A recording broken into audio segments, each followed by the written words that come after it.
asociación. Medidas de asociación en las que aprendimos a usar cuando aplicábamos estudios de tipo longitudinal, ¿verdad? En este caso se plantea un estudio de 10 años en el que se revisa el hábito de fumar contra la enfermedad cardiovascular.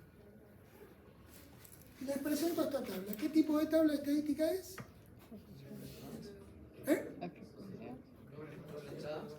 Dobletada, pero ¿de qué tipo es? ¿Para qué me sirve? Para medir contingencia o asociación. Estamos en asociación, dice ahí arriba. ¿Qué tenemos generalmente? Habitualmente tenemos el factor de un lado y el efecto del otro, ¿cierto? Ok, ¿está? Sí. Factor es hábito de fumar. Y el efecto, tener enfermedad cardiovascular luego de 10 años. En esos 10 años, ¿cuántas personas entraron a mi estudio? 6.000. 6.000. Están los 2.000 que son fumadores y no fumadores. ¿Pero qué condición tienen antes de iniciar el estudio? Todos son sanos. Porque lo que voy a medir es la incidencia, la presentación de casos nuevos en ese tiempo. ¿Okay? Entonces, si mido la incidencia en 10 años y les digo, miden el riesgo relativo, ¿qué tipo de estudio es? De corte. Una cohorte. ¿Okay? Okay. ¿Cómo medirían el riesgo relativo de este problema? ¿Qué hemos dicho? El riesgo relativo es igual a la comparación del exceso de riesgo a través del cociente entre tasas de incidencia, ¿verdad? Habíamos recomendado que este tipo de tablas de 2×2 se analicen de manera horizontal, ¿verdad? Porque en el grupo de arriba están los que están expuestos y en el grupo de abajo están los no expuestos, ¿cierto? Entonces, riesgo relativo es igual a la tasa de incidencia de expuestos contra la tasa de incidencia de no expuestos. Entonces, ¿cómo construirían la tasa de incidencia de expuestos? ¿Quiénes van en el numerador? Los que cumplen la condición de caso, ¿verdad? ¿Dónde se ven los casos ahí de los expuestos? Son los... Fumadores son Exacto, ¿cuántos son? 2.000. Ese es el total de fumadores. 65. ¿Ok? Si se pierden, lo que les recomiendo, un tip. Hacen la tablita, hacen su cuadrito, ¿ok?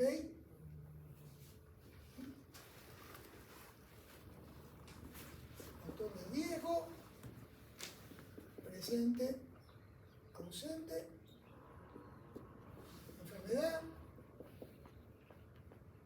presente, ausente, total, y si se pierden, la clásica. A, B, C, D. A más C, B más D, A más C, A más B, A C más D, C más D y A más B. Si se pierden, hagan esta tablita y se van a ubicar rápidamente. ¿Ok? 65 contra los 2.000. Perfecto. Acá tengo la tasa de incidencia de los expuestos. Ahora, le voy a dividir por los no expuestos. Lectura horizontal. ¿Cuántos son los no expuestos casos? 27. Dividido entre 4.000, ¿verdad? 20. ¿Ok? Hacen las divisiones por separado y luego los resultados se dividen. No tienen que multiplicar la porción ni nada. Toman los números decimales como están. ¿De acuerdo? ¿Cuánto les da? 6.2. 6.5. Ok. Esa es la parte operativa de obtener riesgo relativo. Ahora vamos a interpretarla. ¿Qué es el riesgo relativo? Una medida de asociación que me permite comparar el riesgo de estar expuesto o no para padecer un problema, ¿cierto? Si me da 6.5, ¿qué hemos dicho, el riesgo relativo puede tomar tres valores. Mayor a 1, igual a 1, menor a 1. En este caso es mayor a 1. ¿Qué son esos 6.5? 6.5. Veces, más unidad, veces, que es más probable que fumando tenga una enfermedad cardiovascular en comparación al que no la fuma. Ahora, ¿por qué hay 20 casos de gente que no fuma por enfermedad cardiovascular? Por la teoría de multicausalidad.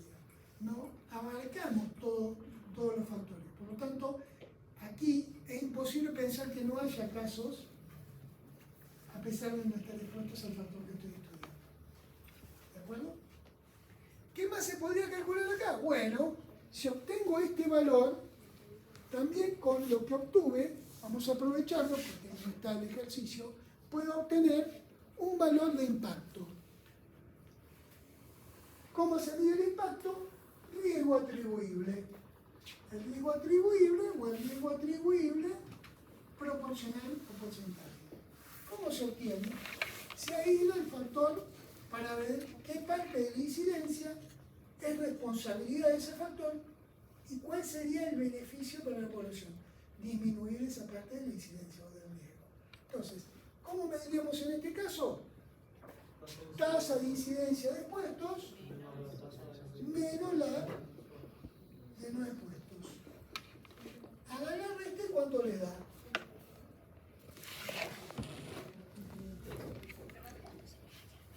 Tasa de incidencia de expuestos menos no expuestos de ese problema. ¿Cuánto le da?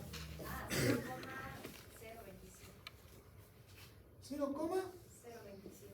Bueno, esto es la cantidad de la incidencia que se podría disminuir si yo tomo control del hábito de fumar. Yo propongo por ahí un estudio de intervención en el cual digo, mira, si yo educo a la población y genero que consuman menos tabaco o cigarrillos electrónicos, yo puedo generar que la incidencia baje por lo menos eso. Ahora, si lo quiero hacer proporcional, que muchas veces es más útil porque el número a veces no se puede recordar bien, se comienza de la misma manera, tasa de incidencia de expuestos menos la tasa de incidencia de no expuestos, pero aquí lo que voy a hacer es dividir. ¿Por qué? Por este mismo factor, la tasa de incidencia de los expuestos. Y como es un valor proporcional, lo tengo que multiplicar por 100. ¿Cuánto le da? Depende de nosotros, ¿no? ¿Qué tipo que usamos? Depende de lo que requiera. Yo siempre saco los dos, porque recuerden, el valor proporcional muchas veces es más representativo que un valor numérico. A veces te impacta más la proporción. Decís, ¿y qué tal si es el 50%?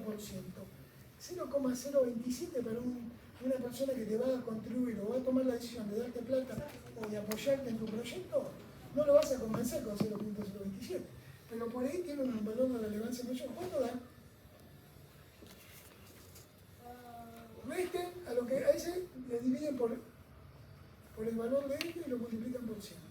O sea que literalmente lo único que varía es que al denominador le ponemos... En este caso, en la fórmula sí, agregás al denominador la misma fórmula inicial, usás como denominador la tasa de incidencia de expuestos, lo multiplicás por 100. Ahora, esto va a dar la proporción de la incidencia que se puede disminuir si yo tomo control del factor. Y el primero es el valor, ¿verdad? El valor de la incidencia. 84,6. 84.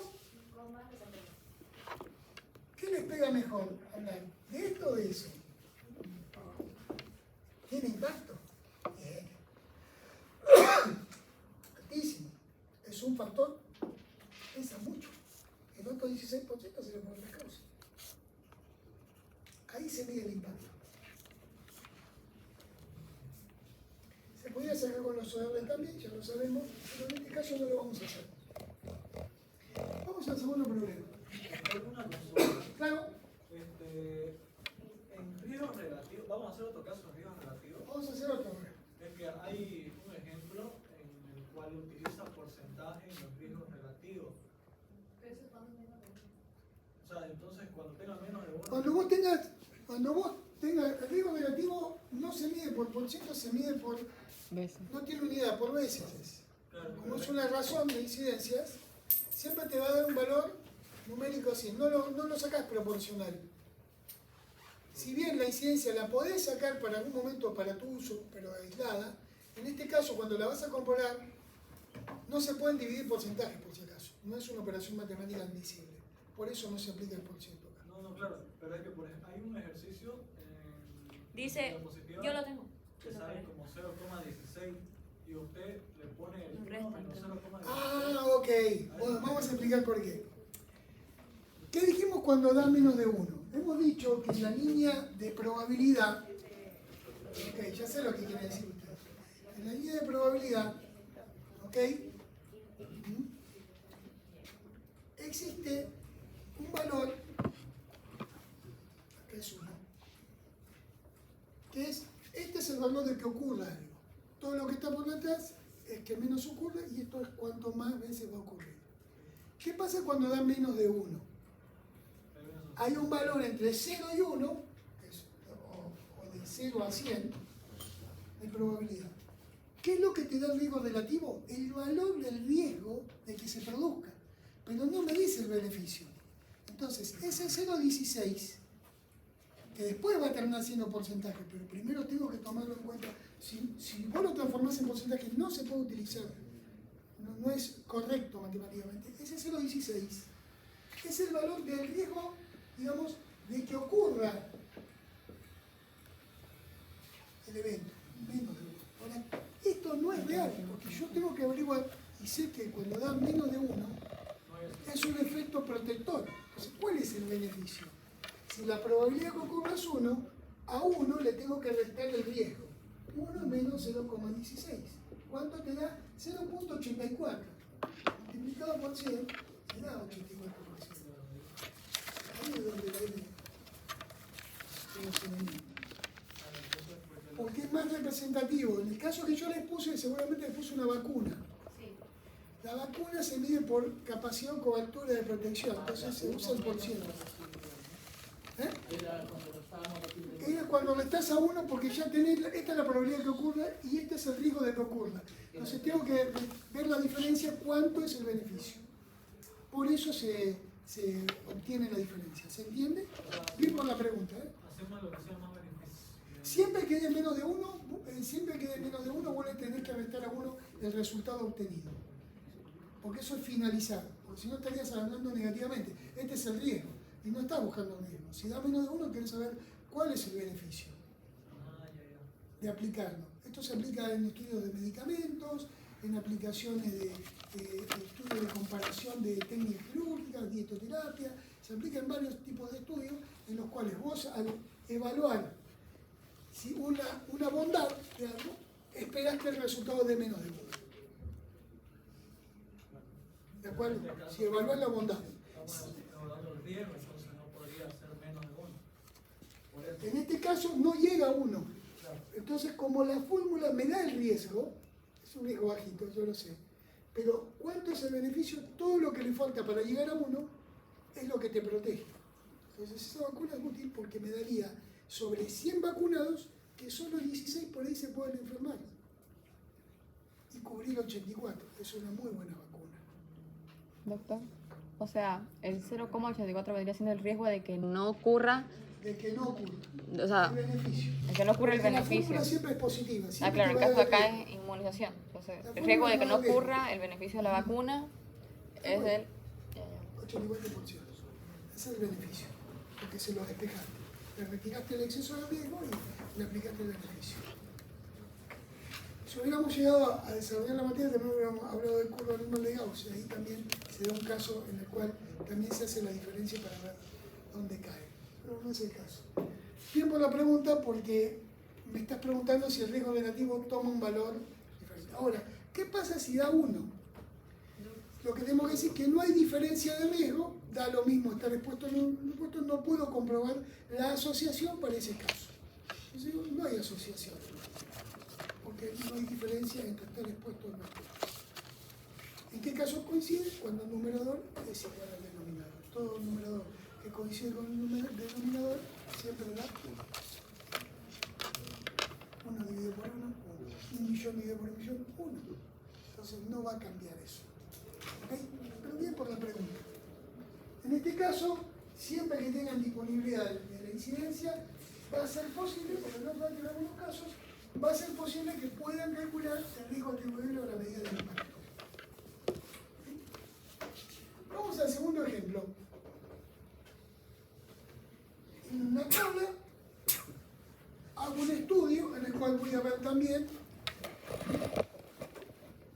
un problema que se llama enfermedad aterosclerótica vascular. Perfecto. ¿Qué es lo que sucede ahí?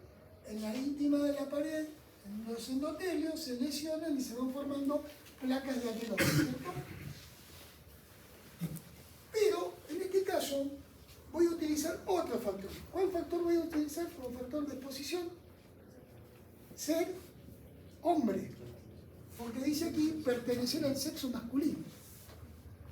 Entonces la tabla, aquí en vez de tener hábito pulmonar, va a tener hombre positivo, mujer, hombre y mujer. Se van a tener que comparar el riesgo de ser hombre o mujer contra tener enfermedad vascular. Con este tipo de tabla, ¿cómo lo obtendrían?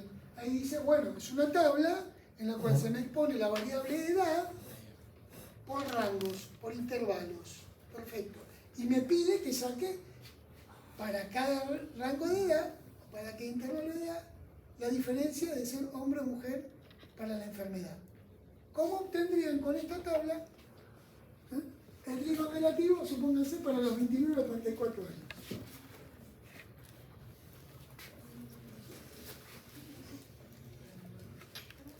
La fórmula sigue siendo la misma, no la voy a cambiar, ¿ok?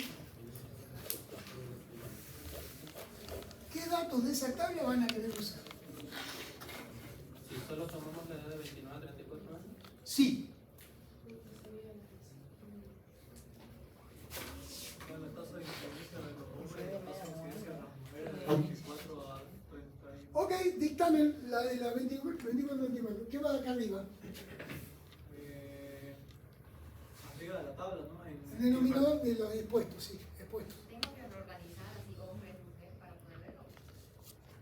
¿Perdón? Ahí dice hombre y mujeres. Ya está separado. Lean la tabla. ¿Qué dice la tabla? ¿Qué tipo de estudio es? Una corte, ¿cierto? Hace seguimiento. ¿Qué datos de esa tabla son los que son útiles? Incidencia media anual.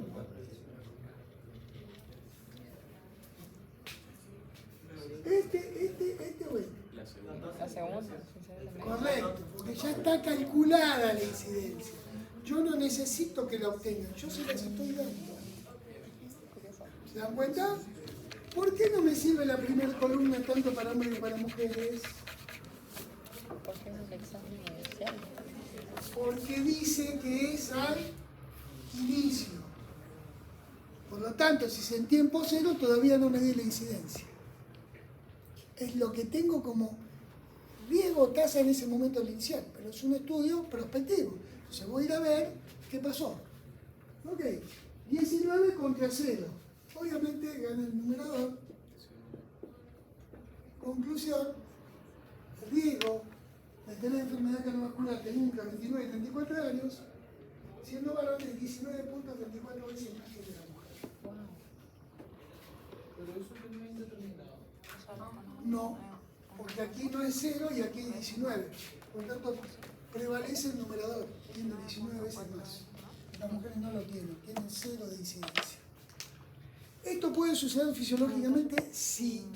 Porque se dice, si bien se está discutiendo ahora por unos últimos papers que estaba leyendo, que la protección vascular que dan las hormonas femeninas durante la época de fertilidad.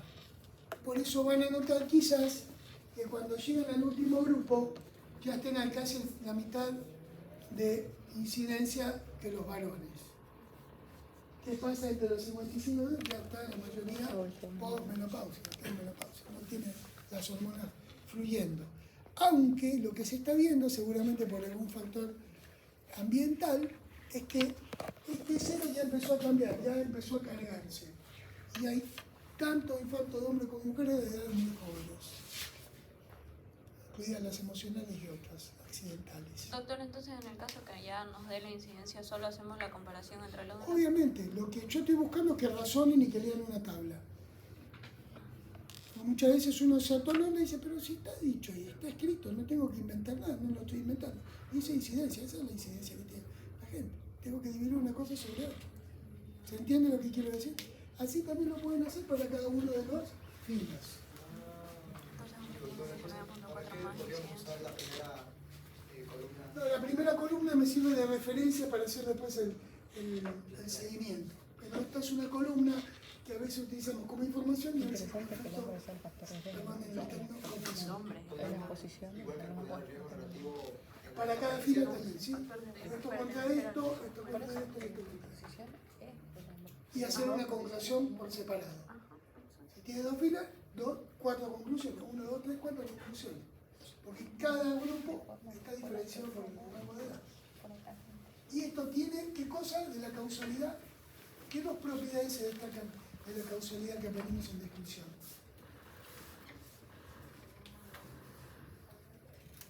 Damas y caballeros dieron hace menos de 2 meses la teoría de la descripción. La plausibilidad biológica y la coherencia. Tiene relación con la historia natural de la enfermedad y es coherente con la ciencia o las evidencias científicas, ¿cierto o no? Sí. Por eso hay que cruzar no solo el número, y no solamente alcanza el número, sino hay que medir factores cualitativos para que si hay un error de computadora, vos te salte la ficha y vos digas, mira, no me da, no tiene plausibilidad, no te acepto tu estudio. Pues si yo le dijera que el humo del tabaco fumado es protector, ustedes me sacan a los tiros, porque ya lo saben. Pero matemáticamente si se comete un error, por ahí sale un disparate en un estudio. Ojo con eso. Entonces no alcanzan con los números, ya lo hemos dicho. ¿Por qué les insisto tanto cuando hacemos investigación de BTTM cuál es la fuente de mi sabiduría? Lo que anota el médico clínico cada vez que atiende al paciente. Clave. Cada vez que hago un trabajo de campo, me baso en la historia clínica, en la entrevista con el paciente, o a buscar algún detalle que por ahí el equipo no tuvo tiempo, no lo verificó, no lo detectó en ese principio.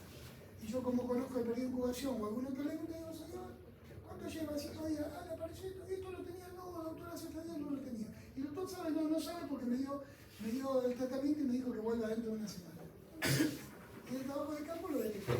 Y le anunciás al equipo, lo retroalimentás, mira, detectamos esto más, confirmaremos si vamos para este tipo de diagnóstico. Y se ajusta a la definición operacional de caso. Ese es el trabajo conviviente que hacemos, lo que hacemos en epidemiología de campo con los colegas, o cuando investigamos. Después de todo, somos de colaborar. Epidemiología, después tabular que se llama epidemiología clínica, que enseña a los especialistas a tomar decisiones de acuerdo a un árbol de problemas y de probabilidad. Es algo más complejo porque no da el tiempo para aprenderlo aquí, pero es algo fascinante.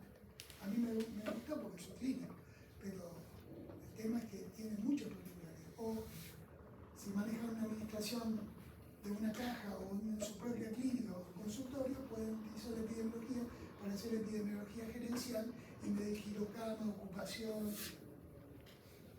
y otros indicadores que lo aplican la epidemiología. Es muy amplio, es muy interesante. Y finalmente recalcarles, esta materia podrá tener un semestre de curso, pero en el último examen de residencia ocupó el 60% de las preguntas de evaluación de residentes, que eran de medicina preventiva y epidemiología. Como dicen, esta pinche materia de tercer año, tanto peso específico, sí. Por eso el año que viene, con el doctor Brandon de Leonilla, lectura crítica, suma, lo que aprendieron acá se interpreta en lectura crítica. Queda claro. Y les ayuda a sonar. Vamos al tercer ejemplo. Disculpe,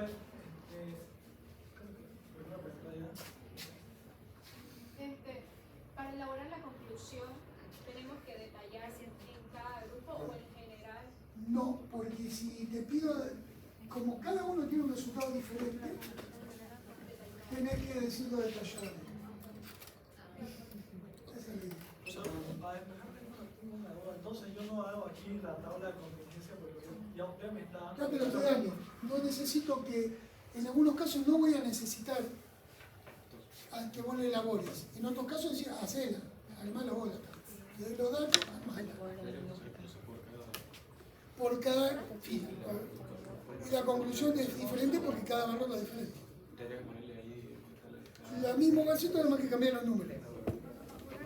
Si haces bien la primera, la demás es cambiar el número. Porque es el mismo factor y el mismo efecto. Dígame. En el caso de que la incidencia, en ese caso son 19, pero de las mujeres sean 1, sería que los hombres tienen 19 veces más riesgo de tener. Aunque fuera 1 o 0, le va a dar siempre mayor, en este caso, al valor.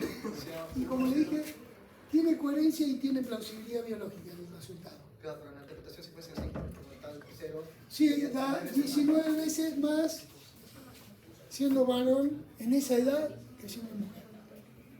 O sea, el riesgo es bajo. No sé si existe el 0-0. Es un ejemplo absurdo también, ¿no? Siempre algo da. No se olviden de la campana de Gauss que nos pude explicar que hay extremos, ¿no? La mayoría el 66% entra en un desvío estándar.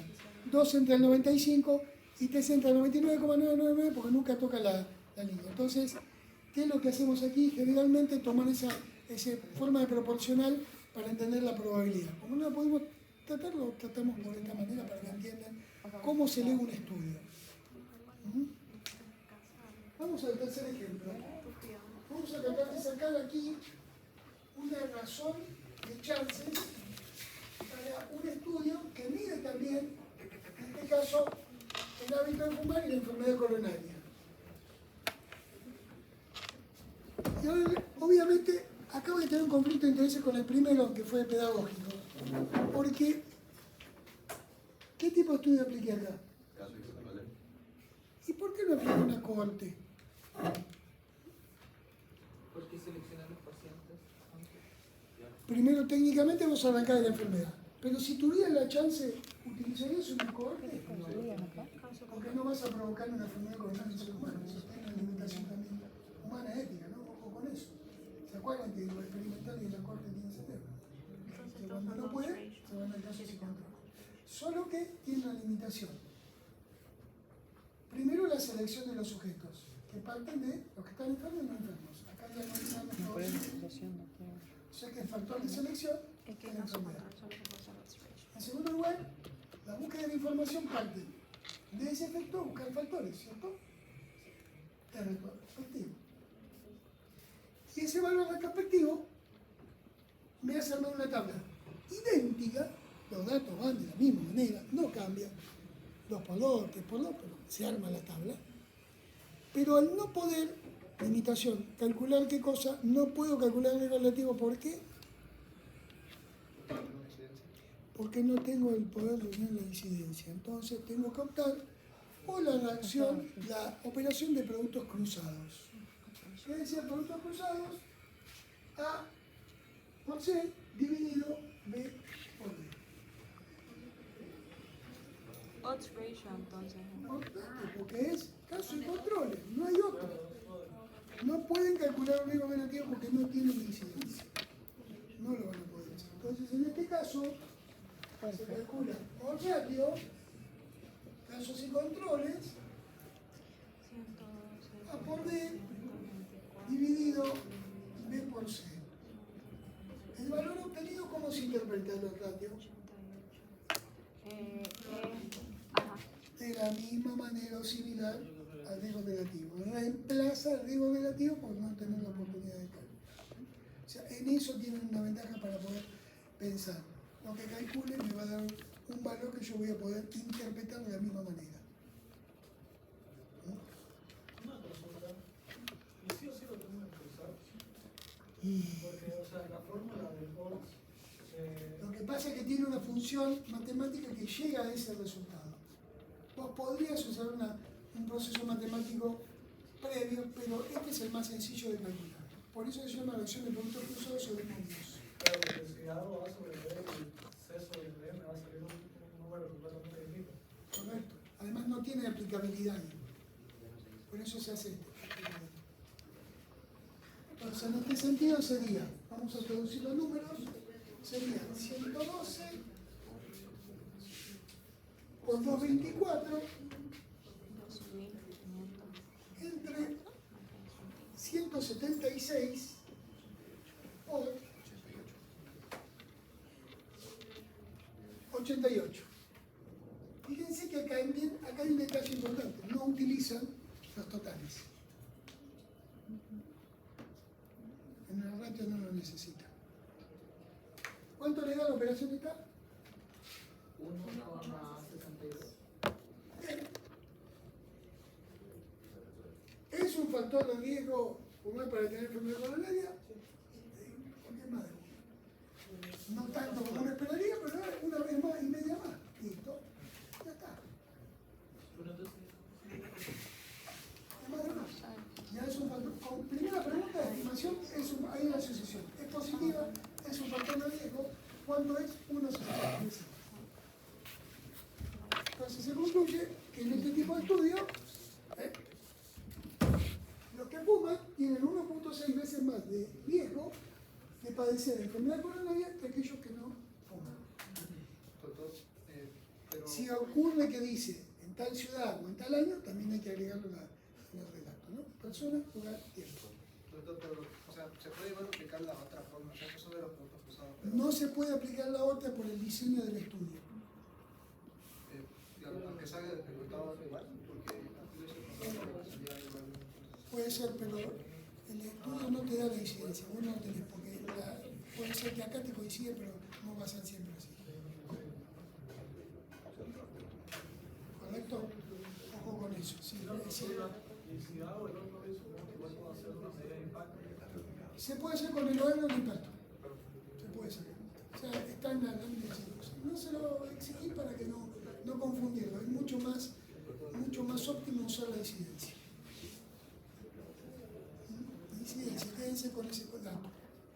Después, si explora más el hecho matemático, el interés de la estadística, se meten. Pero para lo que estamos desarrollando en este nivel de formación médica, creo que ahí está bien. No va a ser confusión.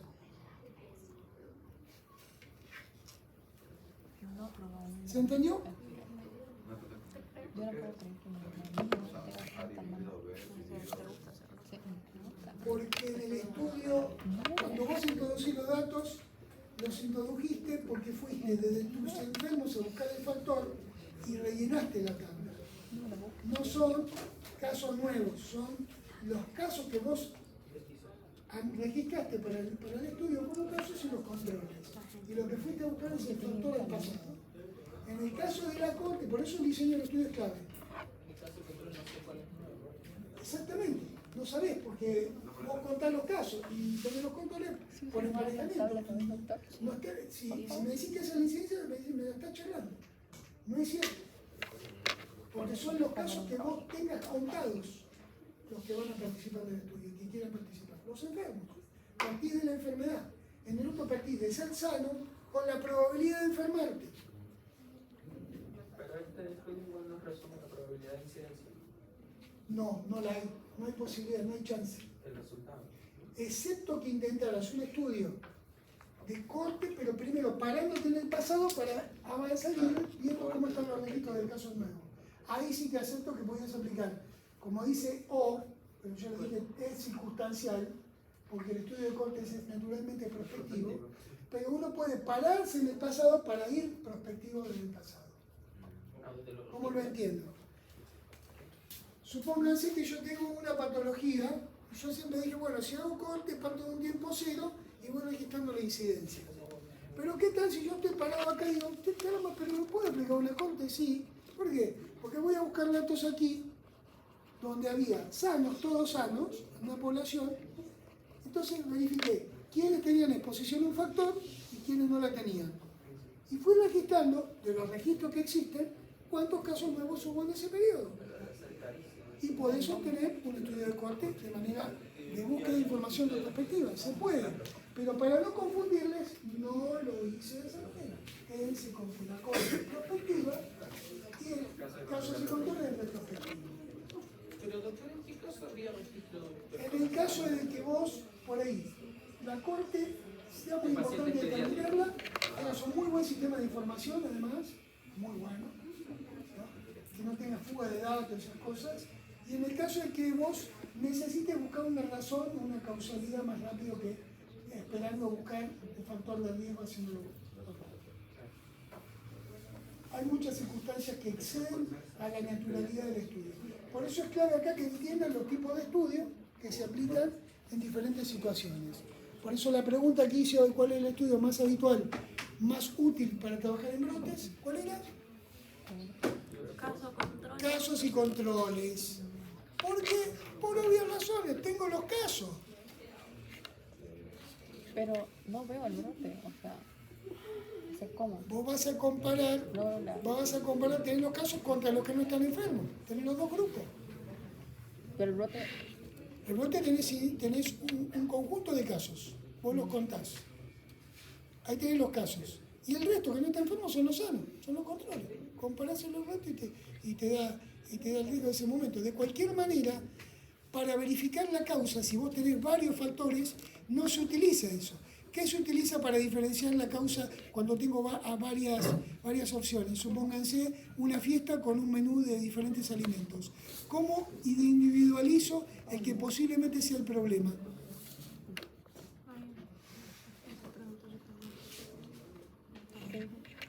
Si yo evalúo, por ejemplo, una fiesta, se intoxican 20 personas de 70 que fueron a comer, pero el menú tiene 5 platos diferentes. Y varios comieron uno o dos cosas. ¿Cómo diferencio cuál es el alimento que es responsable de mi brote? No. El que tenga mayor tasa de ataque. Hacer tasa de ataque por cada alimento y no sacas. Es un brote. Ahí sale. ¿Qué es lo que te preguntaba? Es un brote. Tenés el agudo ahí, tenés que tomar una decisión para qué. ¿Qué se hace en los brotes? Medidas de control, porque el control que hace evita la transmisión de la enfermedad o el aumento del problema. La prevención que hace evita que te enfermes. Es la diferencia de la medida de prevención contra la de control. La de prevención evita que te enfermes. La de control, ya estás enfermo, evitas que la enfermedad se expanda, se transmita o se enferme. ¿Tasa de ataque o caso control? No. Se hace el caso de control en el caso de que hubieras que aplicar un estudio de investigación para buscar causa-efecto. Para encontrar el que te causó el problema en el agudo en ese momento, aplicas una tasa de ataque para cada grupo de pacientes de acuerdo al factor de exposición, que es el alimento que le toca. Incluidas las combinaciones, porque a veces se confunde. Vamos a ver un ejemplo de eso. Vamos a ver un ejemplo. O sea, estás en un lugar cerrado Vamos a ver. Tenemos aquí. un montón de casos de gastroenteritis y vos tenés que saber cuál es la comida que me hizo que ¿qué Tenemos aquí un escenario epidemiológico. Una comunidad se llama el hornero. El hornero es como un pajarito que acá no sé cómo se llama, pero en Argentina se llama hornero, que hace su casita de barro en los postes. ¿Cómo se llama aquí? Tiluchi y hornero, lo mismo, es el pájaro nacional argentina. Resulta que detectaron 4 casos de una enfermedad diarreica y 2 de esos casos sobrevivieron y 2 murieron. Acá tienen la tabla de seguimiento de casos, casos 1, 2, 3, 4, por semanas y días. Y la población donde se produjeron tiene 200 personas. Cuando analizo epidemiológicamente, el equipo que contacta a los que me anuncian esto dice, me parece que es cólera. Ah, caramba. La primera pregunta es, ¿estoy en una epidemia o no estoy en una epidemia con esos 4 casos? ¿Qué dirían ustedes? ¿Qué tan frecuente es el cólera en la comunidad? Disculpen. ¿Qué tan frecuente es el cólera en la comunidad? Vamos a algo más básico. Sí, Antes de es llegar a cólera. cólera, Sí, lleguemos a la epidemia. enfermedad diarreica. ¿No? ¿Hay una epidemia de diarreas ahí?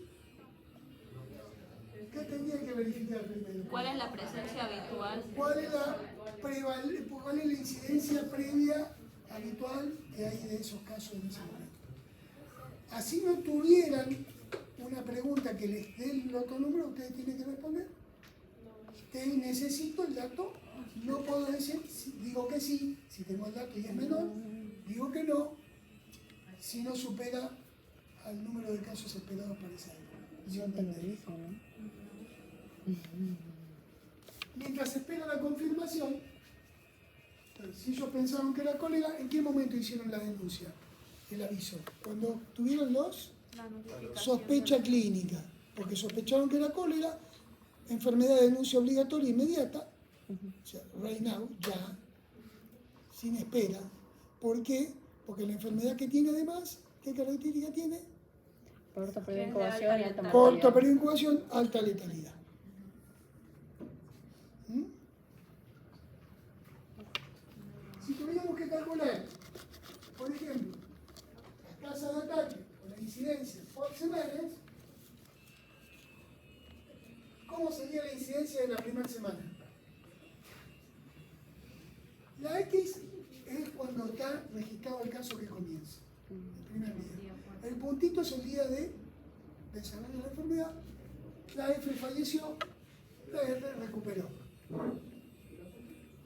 En la primera semana, ¿cómo sacamos la incidencia?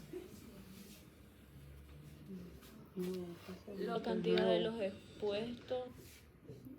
Número de casos nuevos. sobre la población. Claro. Número de casos ¿Cuánto nuevos. es?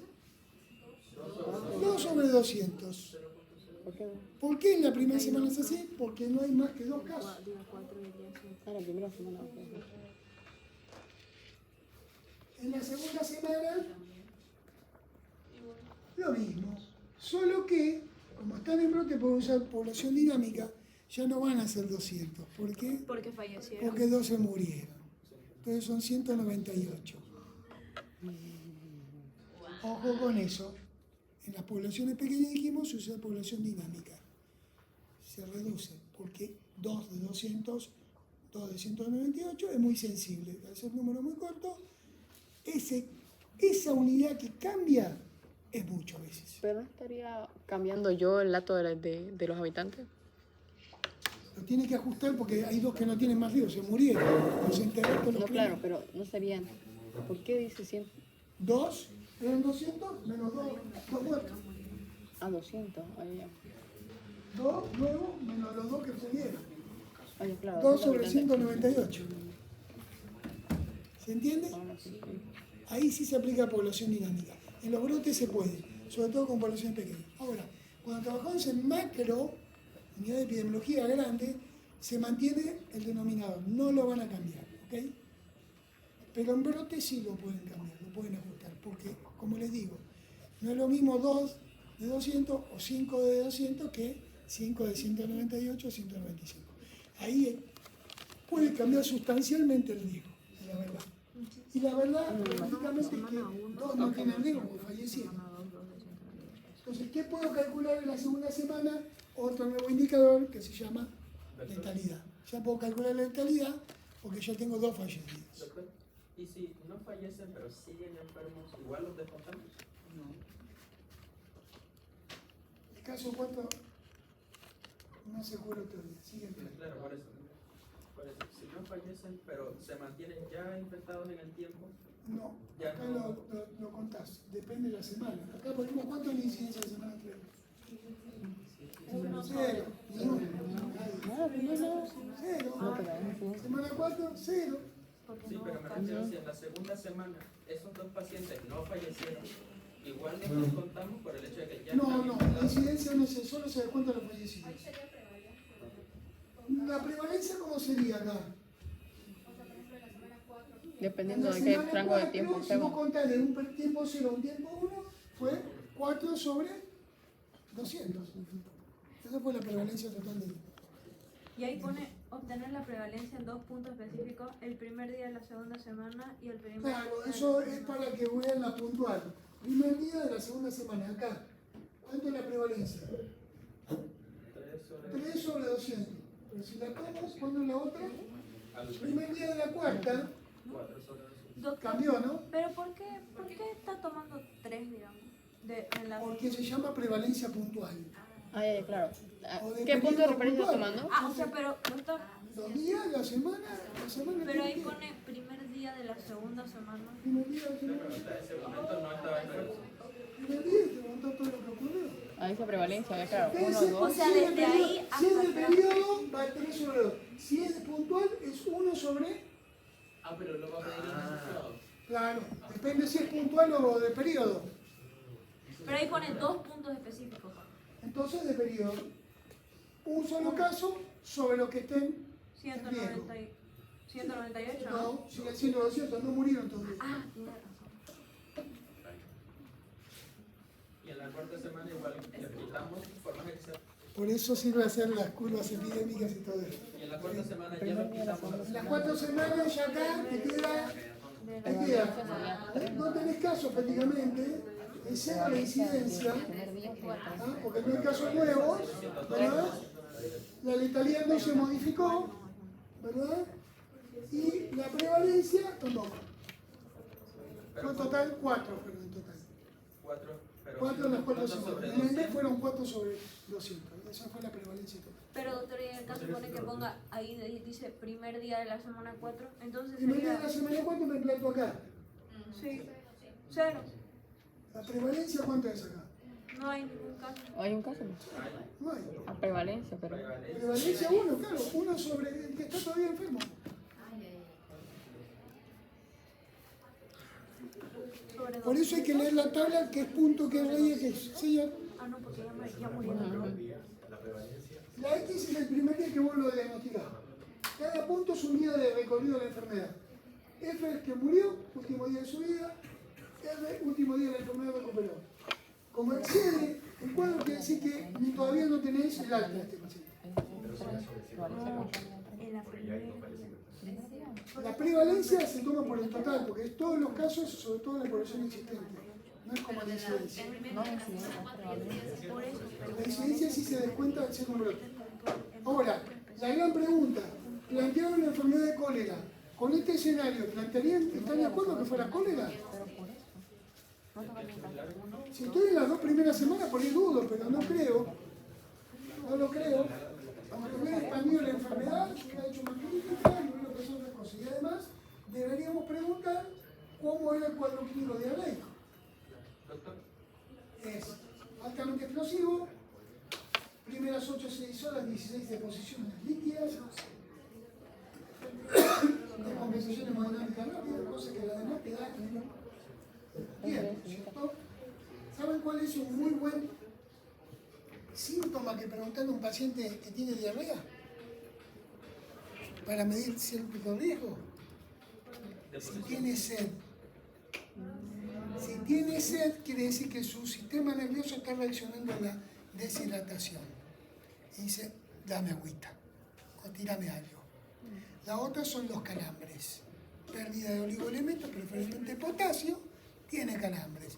Otro signo indirecto para ver clínicamente, aunque no tengas los resultados, intoxicación por diuréticos, por ejemplo, de ácido, como furosemida. Pierde mucho potasio por asa, la primer segmento del túbulo, del glomérulo, y tiene calambres. Entonces, baje la dosis, dale potasio y lo recuperas al tiro. A veces no tenés laboratorio, estás en el campo, tenés que ver clínicamente qué haces. Doctor, disculpe que pregunte de nuevo. No hay problema. En la segunda semana, el primer día, la prevalencia es de 3, ¿no ve? Si es puntual, Prevalencia es puntual. uno, es uno. Prevalencia puntual. Si es puntual. Pero- Si es de periodo del día 1 hacia el día... Pero ¿por qué sería 1 si es prevalencia puntual? En el día 1 de la Porque semana. puntual, en este día solo hay un solo caso registrado que coincide. ¿Se acuerdan que les mostré la... Pero es prevalencia. Puntual significa que estás parado en un solo punto del tiempo. Claro. El periodo es que tenés de acá hasta acá. Ujú. Claro, pero Entonces, si fuera de acá hasta acá, y yo te pudiera sacarme la prevalencia de la primera semana más un día, son los 3. Si es puntual, solo el que está registrado ese día. Pero eso no sería prevalencia, ¿no? ¿Eso no sería incidencia? lo es. Eso no es lo que incidencia. pasa es que la En confusión. todos los casos que encuentre, estoy considerando que existen todos. Pero doctor, ahí hay puntitos. O sea, como que Los todavía. puntitos son los periodos de estado de la enfermedad. Claro, pero si están Arriba hay todavía casos. los casos de ahí. De arriba. Eso valdría si fuera de periodo. O sea, si en el caso que En un no periodo diga- vos tenés un tiempo cero y un tiempo final. En el en el puntual es porque estás parado solo lo que se ve en ese momento. Ningún otro cumple la condición. A menos que, bueno, podés considerar, si los conocés, anotás todo, pero yo solamente veo uno. O sea, si yo estoy viendo prevalencia de punto del solo ese cuadrado. Puntual solamente ese día. ¿Cómo fue tu problema? Todo lo que tengo ahí. O sea, solo si vemos una ¿Se acuerdan la lámina que les mostré? Que tiene el gráfico que tiene justo la línea, es lo que se encuentra. Si lo quieren hacer más sencillo, no hay problema. No está mal decir que es 3, porque técnicamente hay 3 sobre 200. En la diapositiva que usted me mostró los primeros días. Le mostré que había puntual y había de periodo. Lo que pasa, y le dije, operativamente, generalmente tomamos como siempre si fuera un periodo, todo lo que entre, todo lo que cumpla la condición de caso. Y es lo que recomiendo yo. Eso del puntual no lo usamos tanto. Usamos generalmente el periodo de comienzo y el periodo de definición. Si ustedes se dan cuenta, incluso cuando hacen un trabajo de investigación, dicen de tal fecha a tal fecha, tal semestre, tal mes, todo lo que entra es mi prevalencia. Y doctor, yo tengo una duda. En la pregunta donde se calcula la semana 4 en el denominador, cuando usted nos dice que... Primer día de la prevalencia, semana 4. Estoy anotando todo lo que hay. No estoy haciendo seguimiento de pacientes, es prevalencia. Claro. Va Pero todo lo que podía enfermarse, 200 contra todo lo que están sí, enfermos. pero en el denominador nos dice que tenemos que tomar a los habitantes de la población. Pero, 200. sí, ¿por qué tomo los 200 si ya en la semana Porque es la 2? prevalencia total. Pero si en la semana 2 estas personas ya dejaron de existir. Porque son todos los casos del periodo. Ah, sí, sí, sí. Todos del La prevalencia no hace seguimiento. Claro, porque La prevalencia hace seguimiento de casos. La prevalencia toma todo lo que hay. Toma todo el periodo. Porque si no, no habría diferencia entre uno y el otro. Uno hace seguimiento, el clínico ve qué le pasa y el otro medís todo. Por eso tomas todo. No puedo descontarle porque estaría cambiando la realidad. Pero también la pregunta de resolvimiento, bueno. Si el primer día de semana 4 podemos tomar que es 4 sobre 200. Para que no nos peleemos más con el que uno no. ¿Cuatro? ¿De qué estamos Sí, le hablando? voy a ponerle periodo. Y ese de puntual no lo vamos a ver. doctor recuperado prevalencia entra, o sea, sería ese día y recuperado entra como prevalencia todo el día. Si vos medís, la prevalencia es que todos los casos que tuviste en ese periodo, tenés que sumar lo que se haya recuperado, todos los casos que tuviste. Si es puntual, ahí ya no, porque se recuperó. Aunque haya muerto. Lo toma aunque haya muerto, aunque se haya recuperado. Porque ya no tiene el valor que tiene de conteo, porque la prevalencia es medir la magnitud de la enfermedad. Ahí quedaría 3, quedaría 4 sobre 200. 3 porque se recuperan, pasaría 6 Ah, años. 1 sobre. Y en el otro entonces sería 3. Acá, en realidad, si fuera puntual, acá iría 0, si fuera puntual. No tengo casos. Sí, es así. Sobre 200, ¿no? Esto es un seguimiento, para dar un ejemplo de cómo razonar en diferentes circunstancias. Lo que queda claro también es que hay que tener claro la historia de la enfermedad con la cual se enfrentan para ver si, además del número, van a estar de acuerdo o no con el criterio. ¿No? Y esto sigue. ¿Cómo sigue? Hay que hacer incidencia. Bueno, lo que dice el problema Mira, no tiene incidencia cuando él dijo, no tengo. Cuando resulta tenés que hay dos, más no tiene casos incidencia. y que aparentemente no era cólera, sino que era una enfermedad de intoxicación por alimentos. Entonces aquí se empieza a plantear ideas de que dijimos variables de tiempo, lugar y persona, ¿verdad? Fíjense cómo la variable lugar, dentro de ese territorio, buscando la fuente, va a cambiar. Hay un kiosco, hay otro puesto de la plaza, donde hay diferentes tipos de alimentos.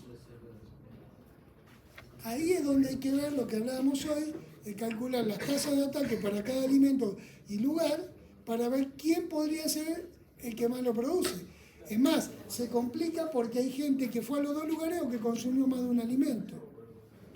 Sin duda alguna, esto por más que sea matemático, lo ideal es tomar la muestra del alimento y mandarla al laboratorio bromatológico. Acá está el experto, no lo voy a negar, ¿no es cierto? Pero tengo que hacer medidas de sostén al grupo, tengo que hacer medidas de control atendiendo a los casos. Hasta en cuanto no tenga diagnóstico definitivo, se hace el tratamiento inespecífico de la diarrea compensando la pérdida de volumen. Electrolitos líquidos. Punto. Se hace fiebre para la fiebre.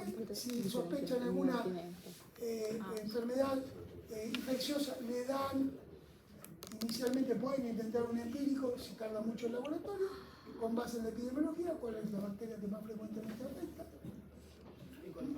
Y el antibiótico generalmente van rotando. En primera línea muchas veces son las sulfas, el cotrimoxazol, que es un ejemplo de, farmacológicamente, es un ejemplo de sinergismo de potenciación. ¿O no? ¿No vieron sinergismo de potenciación? Dimetroprima más sulfametoxazol. Se potencian los dos. ¿Por qué es una potenciación? Porque entre ambos dan un efecto mayor que si fuera cada uno por 50. Muy útil. Gracias a Dios que funcionan todavía las sulfas. Sí, infecciones urinarias simples, no recurrentes, no graves, siguen funcionando. Se utilizan esquemas de 7 días, 4 de carga fuerte y después la mitad, o después la mitad. Algo de los papers. No se necesita siempre la cipro, la esquinolona, todas esas cosas que uno tiene. Entonces la idea de todo esto, no van a ser tan largos obviamente los problemas que puede haber en un examen. La idea es que ustedes asocien, más allá de un problema anterior, que hay un problema, hay una historia de la enfermedad, hay un nivel de causalidad que se puede medir, de probabilidad, y que se puede investigar de una determinada manera. ¿Queda claro? Entonces la idea está planteada. Voy a ver si tengo algún otro ejemplo para después compartirles para que lo puedan ver online. Pero la lógica en la que yo quiero por lo menos darle mi parte de mi experiencia y conocimiento es esta. No voten los apuntes, les va a salir para lectura crítica el año que viene. Lo vamos a mandar al doctor Mercado con todo esto. Dicen, ¿cómo lo saben? Pasamos bien epidemiología. Porque él me da palo ahora porque dice que no sé qué no detectaron. Sí, le puso agente de desayuno. Un estudiante de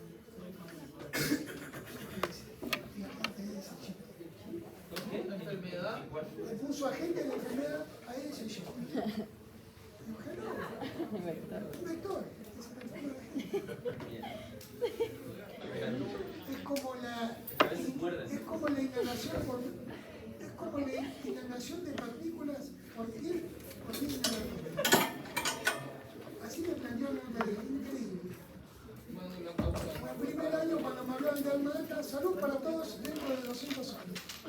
Así fue la respuesta de la Ok, ¿dudas o preguntas? Doctor, ¿cuándo van a estar las notas para saber? Voy a tratar de terminar para que puedan revisar conmigo desde el martes hacia adelante. Ya. Me voy a sentar, voy a estar aquí los mediodías, o tiempo corto, ¿Será que para que se acerquen, avisen, vean si hay alguna duda, algún elemento. Doctor, ¿hay la posibilidad de que nos la suba en el fin de semana? Solo para que organicemos nuestro Voy estudio. a tratar, sí, no creo que lo tenga porque tengo los patrones, así que no hay ningún problema. Ya le encargamos, porfa, ya. De cualquier manera, hay que pensar positivamente.